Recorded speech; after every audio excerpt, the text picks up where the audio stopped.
บายดีท่านผู้ชมที่เคารพวันนี้นำพาท่านเข้าสู่ซ่องบ้านหน้าพาม่วนพี่น้องมื่อนี้บ่าวบ้านนอกสิพาท่านผู้ชมไปดำนาพี่น้องมาดำนาซอยบ่าวบ้านนอกเด้อพี่น้องเด้อเนาะนี่โอกาสดีนาทีทองพี่น้องเด้อมาเดี๋ยวมาดำนาบ่ไปดำนาผืนผู้ใกล้เด้อพี่น้องดำนาเจ้าของมาซอยนี่เด้อผู้ได้แล้วก็มาซอยแน่พี่น้องนี่ถือว่าเป็นโอกาสดีเด็ดได้จับกล่องมาถ่ายจับกันไปเฮิงนั่นแหละแต่ว่ายังมันเคยได้ถ่ายเพราะว่ามันบ่มีเวลาถ่ายเราเป็นคนทางไทยทางดำนะมันก็เลยว่าบ่มีเวลามื้อนี้ก็เลยว่าได้น้องชายมาซอยก็เลยว่าให้น้องชายไทยก็เลยว่าตัวเองก็สิเป็นคนดำพี่น้องก็เลยแบบได้มีโอกาสได้จับกล่องมาถ่ายคือให้พี่น้องเบิ่งเนาะว่า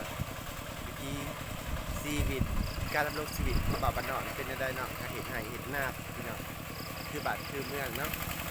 ฝากเด้อพี่น้องเด้อฝากกดไลค์กดแชร์กดติดตามกด Subscribe นะบ่ว่าทั้งภายในและต่างประเทศเนาะอย่าลืมกดไลค์กดแชร์ให้บ่าวบ้านนอกนะพี่น้องนะมื้อนี้ปะพี่น้องมาดำนากล้ากับพร้อมแล้วพี่น้องกล้ากับบ่งามปะได้พี่น้องมักกล้า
กับน้องมั้ย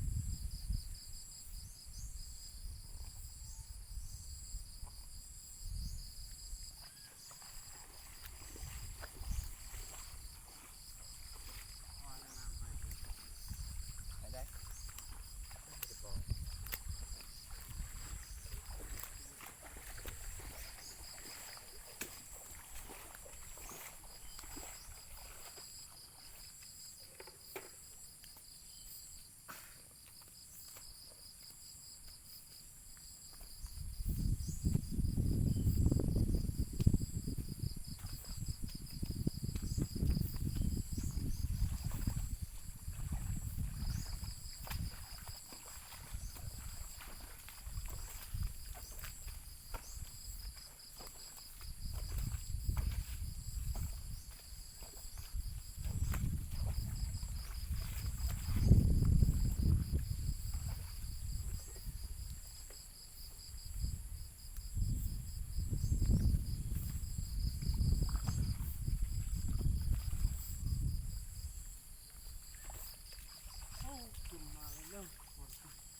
่ตกดอกมันบ่มีฝนมัน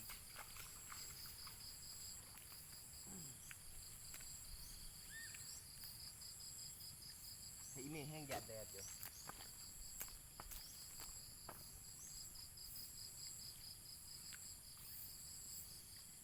มันคึบ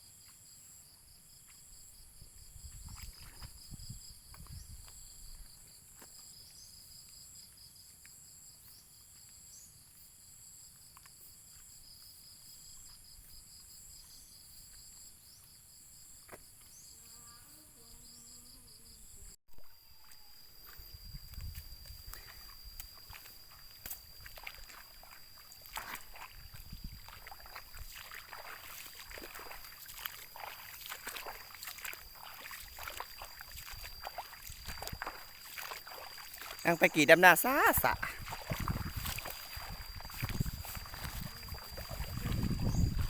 มายอมหับวะ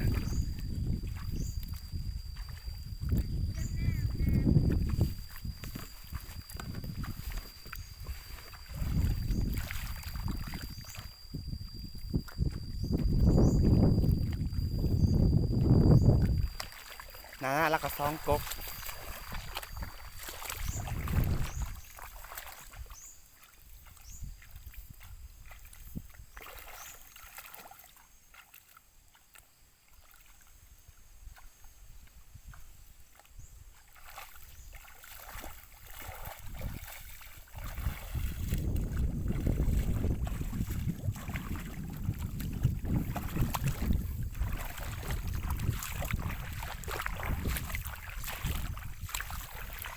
เราก็ไหวอยู่ได้งั้นเราบอกไหวแต่เราถือหน้าเนื้อ3 4 5 กก1 2 3 4 5อะไร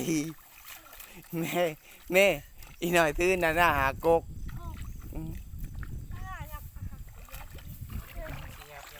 ยับอย่าเพิ่นสวยเขาเขาบ่ได้ยับ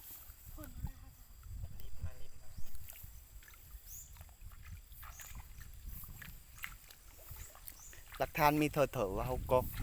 บัดนี้6อะไร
ตามนะ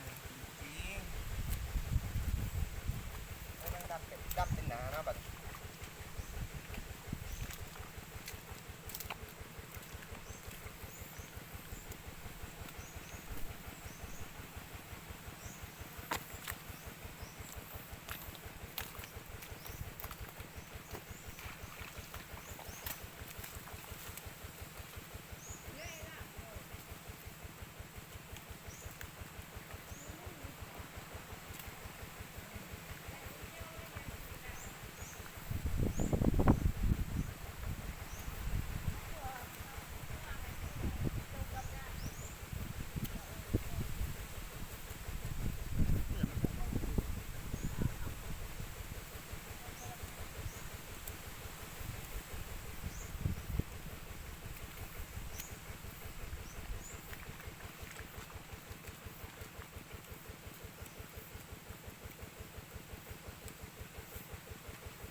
ให้ได้ก็ได้กูน่ะไปลกยังได้ก็ได้กะขนาดอยู่ไกลๆ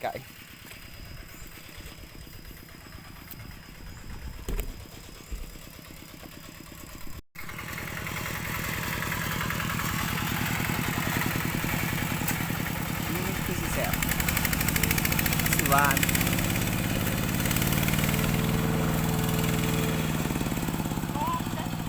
หอมปะ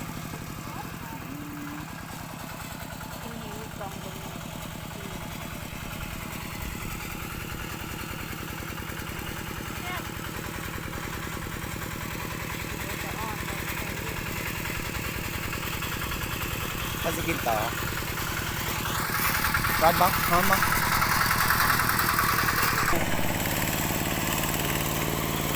กินจะตำเอาหน้า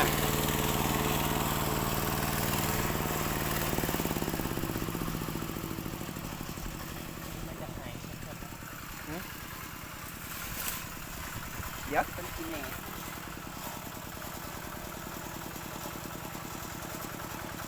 เขาเป็นหมอตอนแรก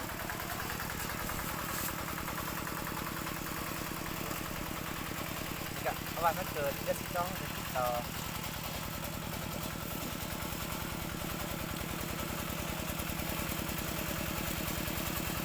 นี่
เลยกัน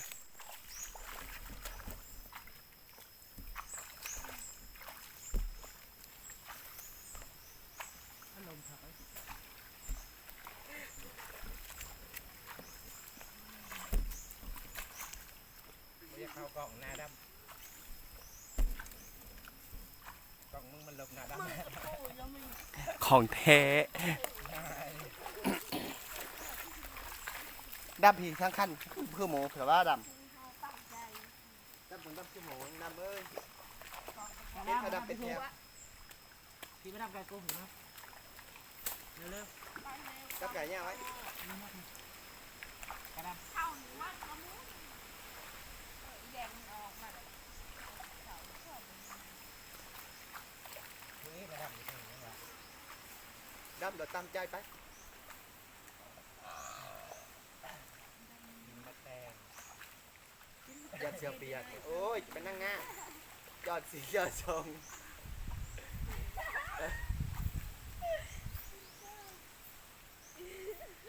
และยอดเสือเปียกจับจับซันในหัวกะมันสีห้างถอยล่างอีกบันหนึ่งง่ายง่ายแข็งแน่นอนแล้วว่าดำหน้าถอยไปอย่าดำห่างร้ายดำทีเบิ้งแน่แถวกะฮะ แบบเป็นทีกระเทศเป็นทางจ้ะ เนี่ยข้าวไปเลยเบิ้งกะเนาะ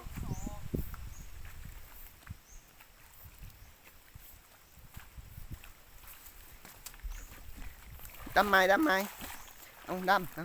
อย่าชงเปียกกับปั้นนี่เอาsao cực đâm nạ dần sụp kiểu hòa mạ đây thì đâm mấy chấp sẵn sẵn đơ hoa cả đơ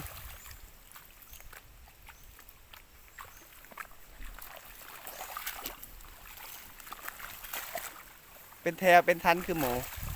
กระยามันเสือจากเปียกกระยามัน เปียกไม่ได้ข้างล่าง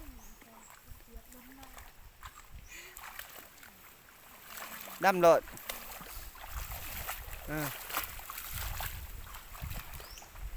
จับทีๆแน่ทั้งก้างใส่แน่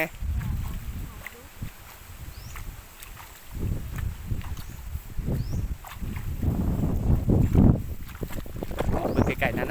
นังกา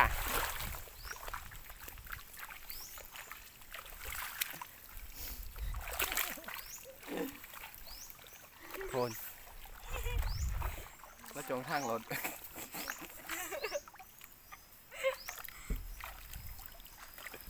ทางรถไทยได้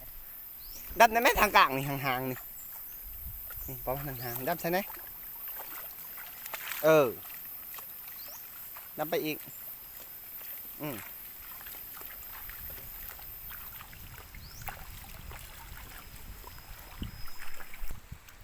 ได้กระสะนี่เอา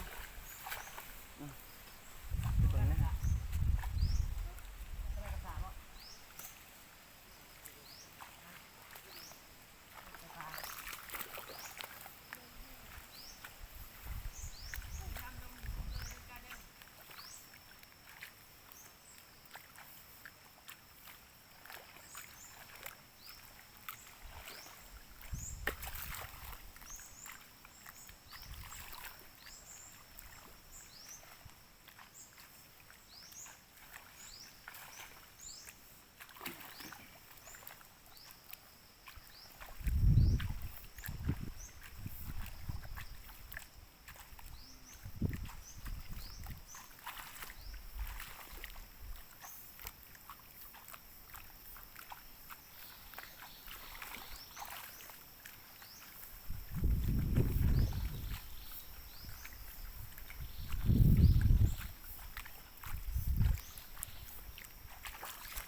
อีแม่เห็ดทะเลาะดีนี่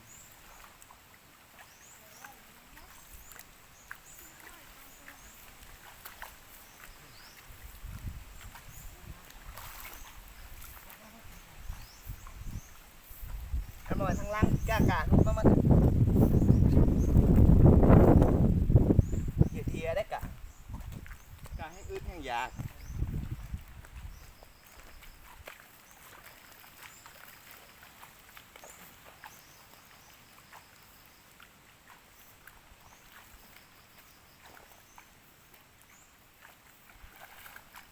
จับมันส่งมันแน่สิอยากเราจับหน้าไม้อย่ามาดำบ่เก่าพี่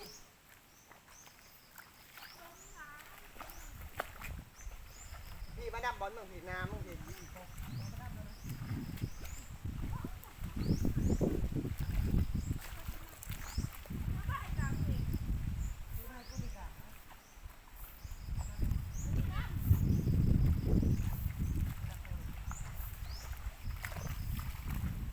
สบายใจจ้ะได้เนี่ยแม่แม่จ้า อย่าถูกเปียกเปียกไม่จับเลยไม่ยกหนังมาจับส่งไม่ใช่มาจับส่ง ตรงก็ให้พลังจ้ะ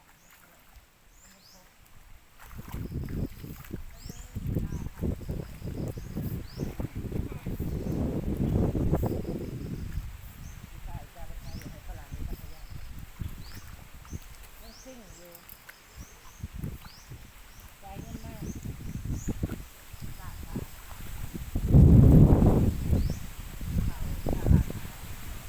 กล้าไปเจอฝรั่งเลย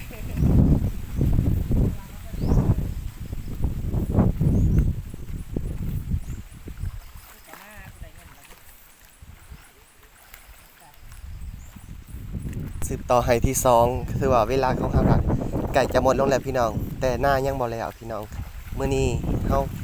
โยไว้นี่ก่อนเนาะสำหรับคลิปนี้ฝากกดไลค์กดแชร์กดติดตามกด Subscribe ให้บ่าวบ้านนอกอีกเด้อพี่น้องเด้อโปรดเมตตาสงสารบ่าวบ้านนอกแน่พี่น้องฝากนี่เด้อพี่น้องเด้อผู้ใดยังบ่ทันได้ติดตามเนาะเบิ่งแล้วบ่ทันได้ติดตาม